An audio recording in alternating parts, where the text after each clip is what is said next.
you are really the epitome of a sisterhood of motherhood, of the idea behind that community involvement and getting other people on your team.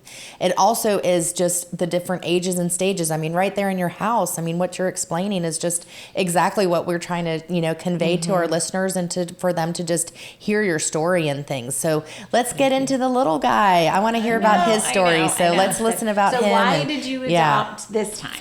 Well, God had always had it on my heart, not my husband's, to adopt. Okay. That I always knew we were supposed to adopt, and I would be in church and I'd listen to sermons, and I felt like I just wanted to explode or run because the calling was so strong. Yeah.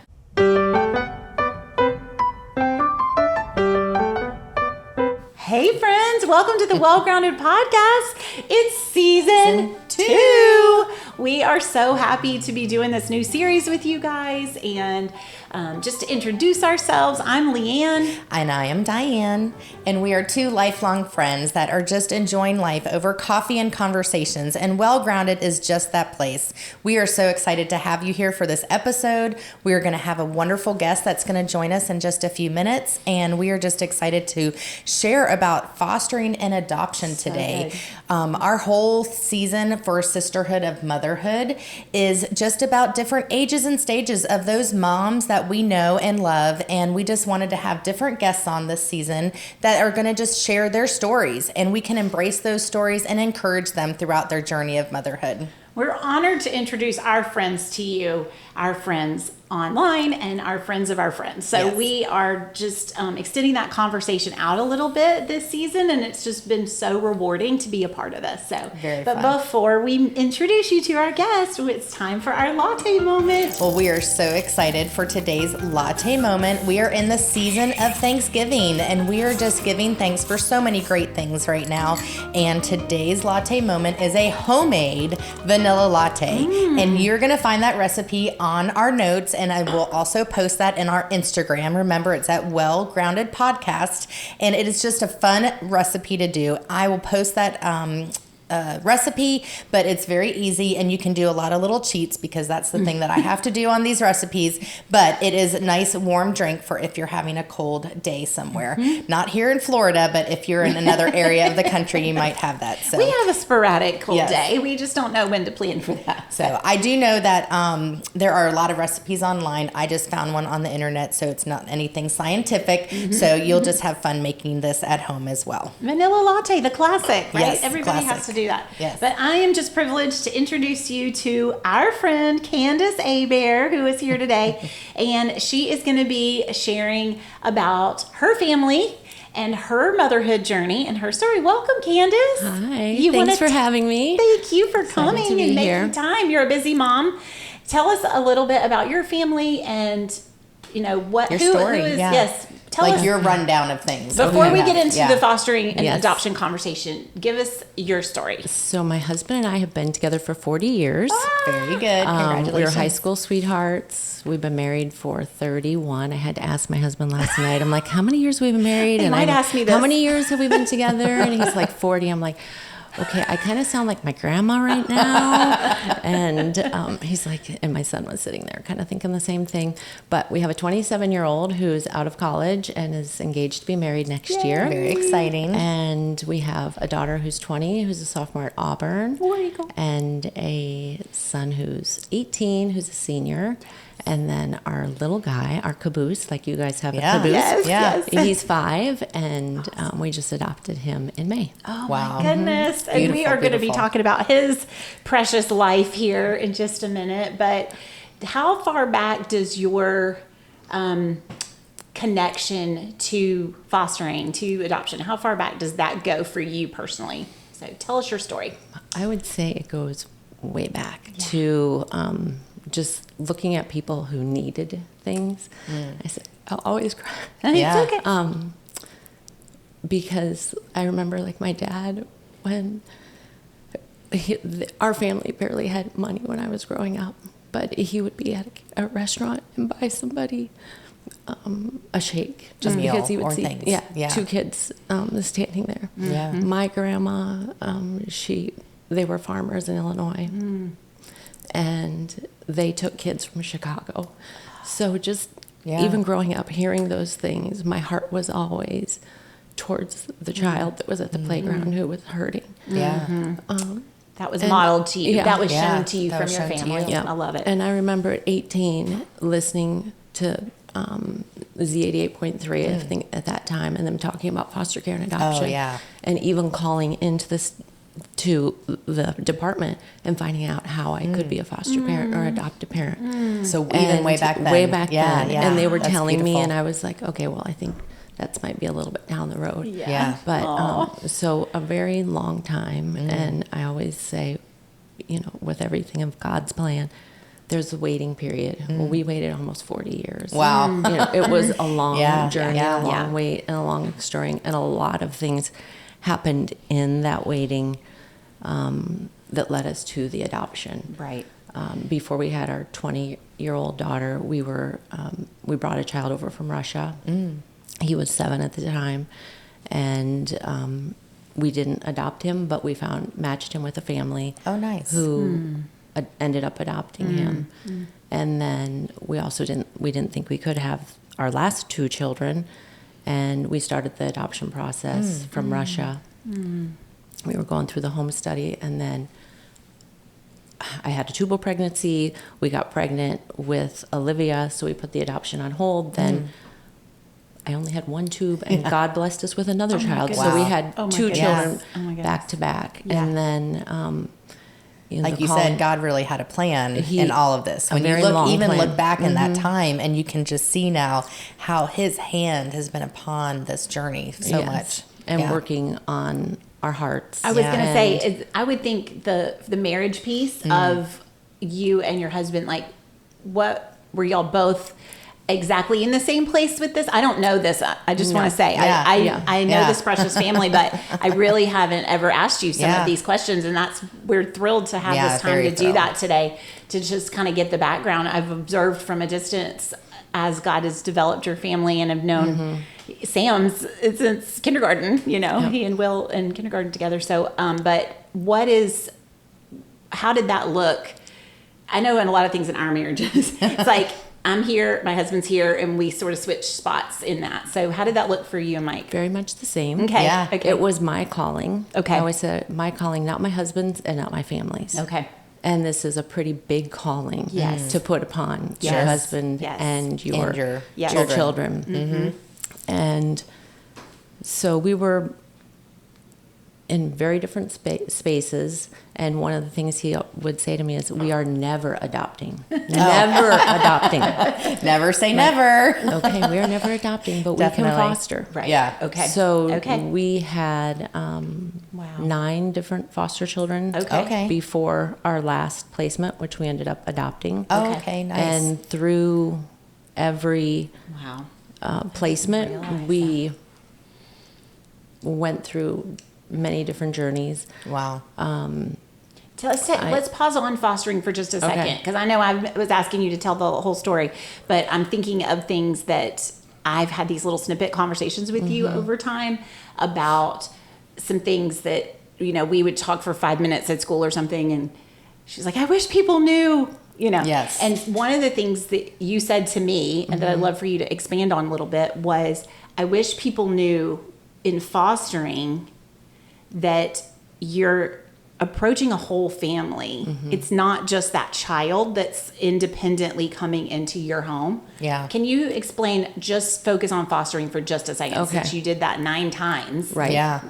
Very different situations, I'm assuming. It is. From one child to the And next, one family to the I'd next. say from the time that we started until now, which has been 7 years, that the perception of fostering has changed a little bit. Okay. I think it used to be that the people that fostered were crazy, who would take in kids who needed the extra Yeah. attention or That's time, so hard or on put your themselves family, the in stigma that, of it. in that place. And you're basically walking into a case. Yeah. When you There's also a stigma with fostering too, that there's people that abuse the system. Right. Like there's foster parents that kind of rake the system and do different things. And so I know that, like you're saying, to have to change that perception a little bit is a big deal. Like you said. it is a stigma because Yeah. the amount of work that a foster parent has to go through to get licensed And I mean, the state knows everything about my husband and me and our family and our children, fingerprinted, background checks, life stories, all of our budgeting, our finances. Wow. They know everything, and they know everything every year. So every time you get relicensed, If you want to continue that, you have to let them see all of that information each and every year. Wow. Yeah. So Very vulnerable. Not everybody would be comfortable doing that. So, and a lot of people will say to you, how can you foster? Yeah. I could never take a child and let them go. Oh. So what you're saying about me is that I'm pretty rotten for letting a child go. You know, and it's To hear that, that's harsh. It's That's hard. kind of harsh. And people don't think that it's hard. No, you're right. But it's the undertone of that. So what is your response? Like, what would you want people to know about, like, why is it worth it? There is heartbreak in it. And how did your heart get open to that? You know, because God it's like said you to said. me, Yeah. they were my children before they were yours. And I will care for them Candace. even after they're gone. So That's beautiful. it's Just the timing. Yeah. You and get them for a time. It was a time. And when kids would enter my home and I would feel like I have to adopt this child.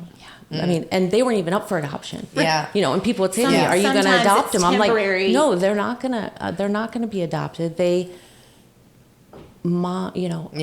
was trying to attack them, and they couldn't go to aunt and uncle because aunt and uncle did not feel safe. So you were kind of the middle person. So they came to you were, me for 2 weeks until they could get a court order to stop aunt and uncle from seeing them. Yeah.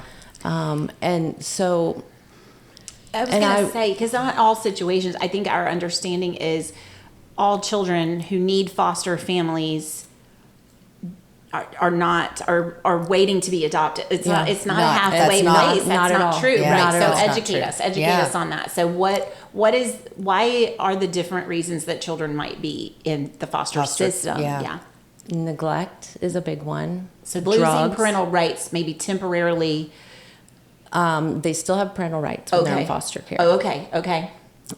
They lose them because they have to work on some parenting skills. Got it. Okay. So they will be removed from the families until the families can shore up whatever they need to do, which is based upon a case plan. Okay. Okay. And many times in the foster program, they are trying to keep that family unit together. All the time. All the time. That is the All the primary time. goal. That is the primary goal. Which I don't think the general public knows. Yeah. I didn't know it until you mentioned it in passing to me one day. I was like, I do not know what I'm talking about this. And so it's reunification. And during that time, those kids need to have someone championing for them to get their education squared away, maybe to get them tutoring, maybe they need swimming lessons, maybe they need, some extracurricular activities, maybe they need to go to the dentist, maybe they need their teeth fixed, maybe they need a surgery, which the parents that are parenting them don't have the skills to do that for these children. Yeah. So if we don't help them,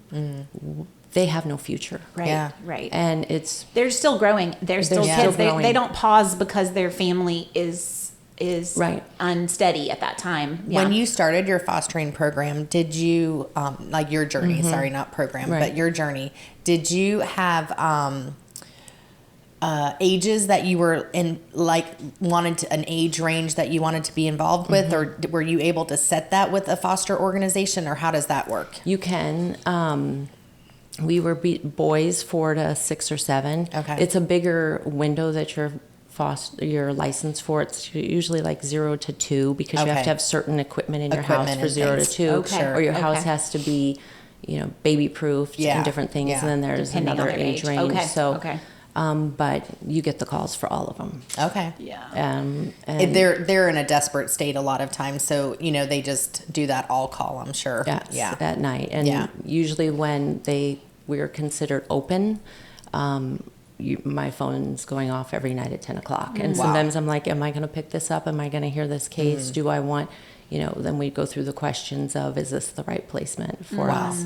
Or I know of somebody who's also a foster family. I'm like, okay, call this person. Okay. Because you can refer to each other. So you developed a community within the foster community as well. Yes. Yeah, that's very important. As time has gone on. And a lot of people have started to foster because we've fostered it's not so scary. Yeah. People that we know, it's like, oh, I might be able to do I was this. going to definitely say for me, like when I heard about that, I remember we were in school one day and we were at a meeting or something, and my little ears perked up and I said, oh, fostering, I love to hear about these stories because not often do we hear the successful stories. Sometimes we just hear what went wrong. We just hear some of the messy things that are out there. Yeah. And so it just really, when I met you and we started even, talking about that, it was so encouraging to me to just know that, how you've gone through this process, not just once, Right. but like you said, many times, and how that is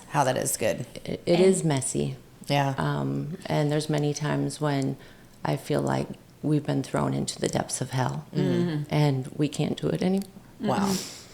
That's hard. Yeah. And then somehow you find that strength. Yeah, they God usually gives that strength to you. Yeah. say one and done is Wow.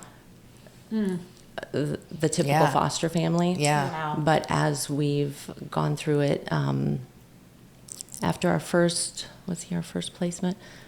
The first two that we had, we thought we were one and done. And then I went to lunch with Betsy Bell and Rashad Bell, and they were foster parents, and they said to me, what if, one time a week somebody brought you a meal? What if you had somebody you could call that could encourage you and pray for you? And it was right after we had two siblings who, they came into our house. I took the kids to school. I took the two little kids to daycare. I was sick. My husband was out of town. I had just dropped my car off. And I'm like, I am going home to lay down. Yeah. I laid down. I see a phone call from the daycare. And they said, okay, you need to come in and pick up your two little ones. We've found lice in their hair. It was right after we got them. Oh my gosh. Yeah. And which is very common. Yeah. And then I said, okay, I need to go pick up my other two kids at the other school. They all came home. They all had lice. I was barely standing up. It was just Wow. one thing after the Yeah. other that The day. discouragement We had, is someone come Yeah. in and clean their hair. And I had my daughter had to go to soccer. My husband was out of town. We got home that night. The water was dripping through the house. The AC had broken. And I'm just like, I cannot go on. Why The challenges. is Yeah. this Yeah. happening? Wow. But then Betsy and Rashad were saying, what if these people were available to you? And I said, it would be a game changer. Yeah. And that's when they founded Commission 127, I think about 4 I'm or so 5 glad you years mentioned ago. them. I was going to Yeah. ask you. Yeah. Yes. And What a it's- supportive So they and found amazing it. community. They founded founded it. Okay, Commission because- 127. Ryan and Julia, my oldest, and her husband take meals once is it monthly or weekly? Yeah. Or Well, they probably do it depending- monthly because Okay. there's such a big group. Okay. Like, yes. So they So- are just starting, and then Julia is. I'm not going to say the right term for it, but she's getting certified to do ad litem. yes, guardian ad litem. Yes, Yes. guardian ad That's litem. awesome. So those kinds of things. We're going to link Wow. a lot of resources Yes. about this. This will be. But because we don't want to, I don't want to interrupt you on that. But there are so many people who've gone before Right. to get it so that random families Yeah. can say, I can do a meal. Yeah. Right. I can do an encouragement of some kind. I can. What are some of the other practical things, just to Well- mention them, because we're going to share those more detailed. But And one of the things we say is that not all are called to foster or adopt, but everyone can help. yes, Yes. the community. And I like It's that. the children Community. of the community. Yeah. Yeah. And if you can because when a child enters your home, the child has just come from trauma. Yeah. They are leaving the people that they know and love, even though Scary. the So situation scary. may not be right. Even though it's a hard situation, it That's is the their- people that's that what they're they know. familiar with, Right. and they're Right. leaving that. Yeah. They don't know the I have to difference. find him a school. Yeah. I have to find him daycare. I have to get them to the doctor's office to be checked out within 24 hours. Wow. The case manager is coming to see me. The guardian ad litem is coming to see me. Plus, I'm trying to juggle my life, Sure. whatever else is All the going other on, things. and Right. it's Yeah. just like 10 o'clock at night. Here's your new kid. Go.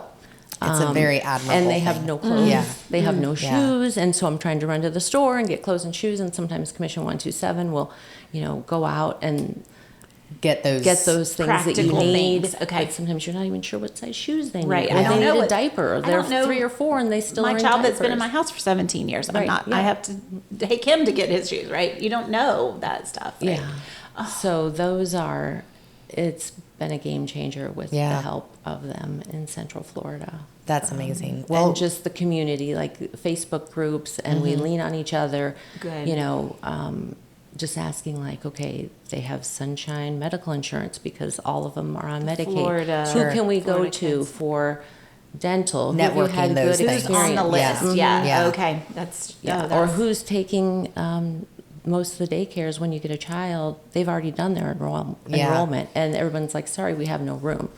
So you were saying that your fostering journey has been about 7 years of all that and things. And so when you think about your other children and the ages that they are now compared to then, how were they when you said, let's enter or let's have these kids come into the house and things? I know for myself, our third daughter, this is something that is near and dear to her heart. And so much so that when she was younger, one of our rooms in our upstairs, she created this nursery and she's like, Mom, we're all ready. Like we can have a foster, we can foster a child. We're all ready for this. And I was like, okay, maybe you are, but I am not. And I think I really just had her brother at that point. And I was just like, she was all in the baby mode. And I was like, okay, I'm done. Yeah. But I get that. And so, but I just know, like, how did you feel? Like, what did the kids think and say about all of this? Because I'm sure and especially with having different ones that have come along. Yeah, it's my 18-year-old. Most of his life, that's all he's known. Right. He was 10, 11, 12. Right. Yeah. He's a gem. So I look at, like I said, how it affected them, and they have amazed me. They've never questioned why. They've never said, even when we were going to adopt, they never said, no, don't do that. You know, the one thing they said was, Mom, you're not that young anymore. Are you sure you want to do this? We're like, yeah, we're sure we want to do this. But, well, what a blessing that is. I mean, it's amazing. And that when you mentioned that, circled back to the comment that when the Lord spoke and said, these are my children before they're your children. Yeah. That is biological children too. Yeah. Right. That applies. Exactly. That applies to our biological Yeah. children as well. Yeah. That when you have this big picture perspective that God has given us the blessing, the word calls children a blessing from the Lord. And so when he's given us our children for a season. Right. Well, and And I it say, looks you know, different for different- exactly. I don't know how long I have my biological children. If someone would have said to me, you know, you're going to have a child and he's only going to be with you 2 years, would you have said no? No, Yeah. I would have not said no. Right. Amen. I'm just blessed to be able to pour into them. Right. Yeah. For the They're time that getting I have all, them. They're getting God's. everything that we can. I wanted to ask, you mentioned that you've had, in 7 years, had 9 placements, and that's 9 children come through. What, if any of them, Do you know have the a answer to relationship one of with? this. Yes. Who do you still have connection with? That's right. I kind of know at least one. One of ours, the parents did not want us to have a relationship with, but I've been stalking him. I found out which school he went to, which it's always God things. I mean, God makes it so that and I know where he is, and I can keep tabs on him. There's some connection there. There's a couple that got adopted by an aunt and uncle, and I text them. I don't get to see them that often just because I've had so many that it kind of, Right. but you know, I know that they're good, and they may come to one of Sam's games this year. good. I have that's great. Good. 2 others that got adopted that we don't have a connection with. There's another little boy who we had at 6. We had him for over a year and a half, and I have a big connection with. We got him into a private school. I bring him pack him lunch every Tuesdays and Thursdays, drop it off at the school, talk to the teachers. Oh, wow. The mom texts me. He'll always be a part of our life. Yeah. Well, especially like you said, if you had fostered him for that long. Yes. I mean, he definitely grew in that time, and also your family did as well, you know, so it's a big deal. So And he's them still a letting part you of do it. that. Yeah, It's such a, like, it is. whatever they're going to let you do, you're going to want to do. Yeah. It's so, Well, one reason why I know that when we were thinking about different guests for our season 2 is this one was such an easy, please come and speak with us, because you are really the epitome of a sisterhood of motherhood, of the idea behind that community involvement and getting other people on your team. It also is just the different ages and stages. I mean, right there in your house, I mean, what you're explaining is just exactly what we're trying to, convey to our listeners and for them to just hear your story and things. So let's get into the little guy. I want to hear about his story. So let's listen about him. So why did you adopt this time? Well, God had always had it on my heart, not my husband's, to adopt. Okay. That I always knew we were supposed to adopt, and I would be in church and I'd listen to sermons, and I felt like I just wanted to explode or run because the calling was so strong. Yeah. And when we took our last placement, we were not going to take a placement that year because my daughter was a senior, and we said, you know what, we're just going to sit tight. Well, Lots going on. Lots going on. Senior years, busy time. We got a phone call, and I remember praying to God that, please, if we were supposed to adopt, make this child come. Yeah. Yeah. Because Open those doors. Yeah, because fostering is hard. Yeah. And, Yeah. either take this away from me, take away this calling, Sure. or bring this child. It's a really important prayer. Yeah. So we got the call. That's a big prayer. No, it is. Yeah, It is. very No, good. We've Yeah. had this. Yeah. Yeah. We got a call, and the little guy's name was Angel. And I said, this is a sign. Yeah. Yeah. So I called Commission 127. Yeah. I said, can you support us? I need to know I'm going to have support this year. Sure. Once. Yeah. And they called me back and they said, yeah, we can support you. We have a group that's able to take you on. Wow. So when our little guy came in our house, Yeah. from day one, we were mom and dad. And I knew that he was ours. No. Yeah. My husband didn't know he was ours. He had to warm up to that a little bit. Yeah. He was a visitor. He's a visitor that never left. Yeah. Yeah. And he was calling us all mom, dad. He adopted us. That's what I say. He adopted us. Yeah. And 2 years later, I was going to say, how long was that process? He was 3 at the time, right? he was 3. I met him Wow. at a mom's event. Yep. And I had my Charlotte with me. And she's like, that kid is really special, Mom. I'm like, I know. He's I a know. honey. He was considered nonverbal, Wow. still in diapers, and now at his teacher conference, they're like, can he please be quiet? The boy cannot stop talking. Love it. Love it. There you go. See, we prayed really hard Yes. for that. We don't want to make Yeah. it Right. quiet. I know. Yeah. That's what I tell my husband all the time. He's like, can you zip it, quiet. Like, honey, no, we worked hard on that. Yeah. So, Well, and just so for our listeners, because some of them may already feel that tug in their heart right now. They might be listening and thinking, how do I get started with this? How do I start this journey? Where do I turn? I know every state is different and probably even counties are different depending on things. So what would you say is a good starting point? in Orange, Osceola, Seminole County, you can either reach out to Fostering Our Future, which does the pre-licensing courses, and they will Okay. get you on your Okay. way. And there's also, that's probably the best spot to Okay. start right Okay. now. We'll link to that. And We'll then, definitely send and then that out. nationally, there's something similar in those In different states, right, in different states. areas. States. So Like their finding- Department of finding a Children and trusted- Families. I know for me would too. be- I've heard a lot of churches have like a fostering weekend where you can learn about how to become a foster care, Workshop. a foster parent and things. And so, I know they're trying to change that stigma some. They're trying to just bring in and find new parents because Right. like you said, a lot of them are one and done. And so you have to find a constant churn of people that are interested in doing this.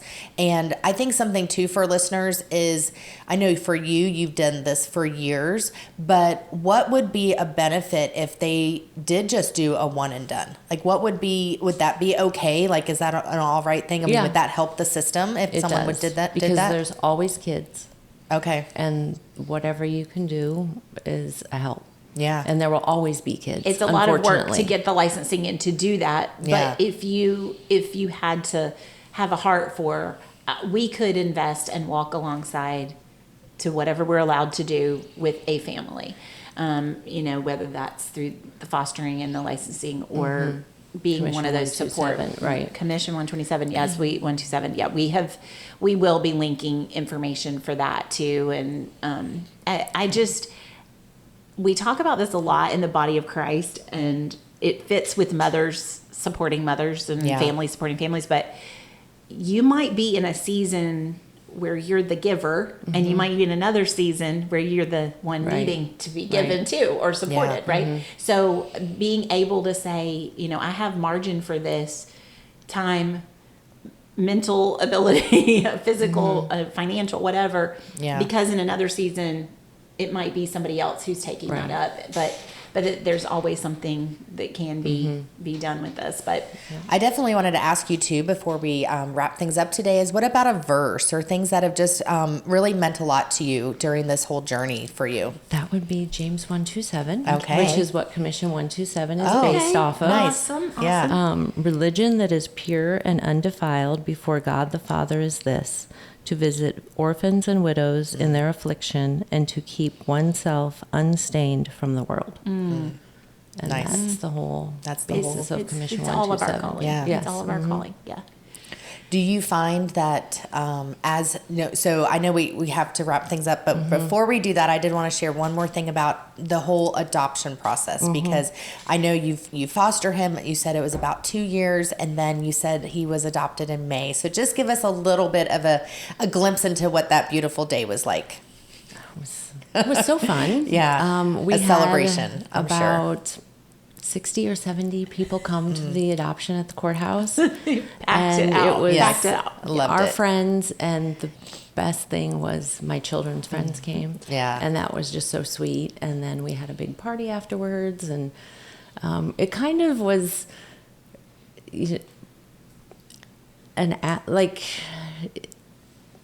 it happens over so much time. Right. By the time you that get to it was the just day, like, Right. just checking the boxes, Sure. and it was more of a celebration, Yeah. and glad it's all done, and we don't have to go to court anymore. We don't have Yeah. to case managers visit anymore. No more Which is guardian ad probably very litems. nice. No more. Yeah, yeah. That was part of my talk, is that it's just no more of any Yeah. of these Yeah. things that we have to do. get to just be a parent to him. And, Yes. and Right. We just get to Live life be in and your- do that together. Yeah. And Well, I know today has been so special.